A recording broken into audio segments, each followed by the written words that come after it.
வணக்கம். இந்த வீடியோல நம்ம சோஷியலிசம் பத்தி பார்க்க போறோம். கேபிட்டலிசம், கம்யூனிசம் பார்த்திருக்கோம். பிளேலிஸ்ட்ல போயிட்டு செக் பண்ணி பாருங்க. ஏன் இந்த இடத்துல ஜெனரல் கான்செப்ட் அப்படின்னு நான் எழுதியிருக்கேன்னா, இந்தியாவோட கான்செப்ட் வந்து இதை விட கொஞ்சம் டிஃபரெண்ட். ஓகேவா? ஸோ ஃபர்ஸ்ட் ஜெனரல் கான்செப்ட் பார்த்தலாம். நெக்ஸ்ட் வீடியோல இந்தியாவோட கான்செப்ட் என்னன்றது நம்ம கொஞ்சம் டீடைல்டாக பார்ப்போம்.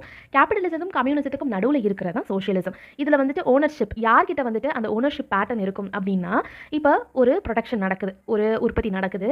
அந்த உற்பத்தி வந்து கவர்மெண்ட்டோட கண்ட்ரோலில் இருக்கும்.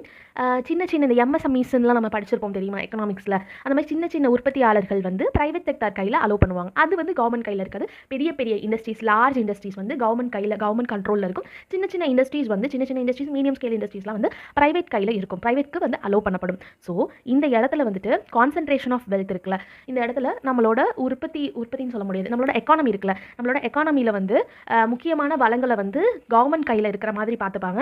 ஸோ எக்கனாமிக் வைஸ் வந்து இன்இக்வாலிட்டியை தடுக்கிறதுக்கு தான் இந்த சோஷியலிசம் கொண்டு வரப்பட்டுச்சு. சுருக்கமாக சொல்ல போனோம்னா, ஹெவி இண்டஸ்ட்ரீஸ் கவர்மெண்ட் கையிலையும், small and medium scale industries private sector கையிலையும் இருக்கும். இது வந்து சோஷியலிசத்தோட ஜெனரல் கான்செப்ட். இது வந்து நம்ம 1990களுக்கு முன்னாடி வரையும் நம்ம இதை தான் ஃபாலோ பண்ணிக்கிட்டு இருந்தோம். அதுக்கப்புறம் நம்ம வந்து சேஞ்ச் ஆனோம். ஓகே, நம்ம வந்து நெக்ஸ்ட் வீடியோவில் அதை பார்க்கலாம். தேங்க்யூ.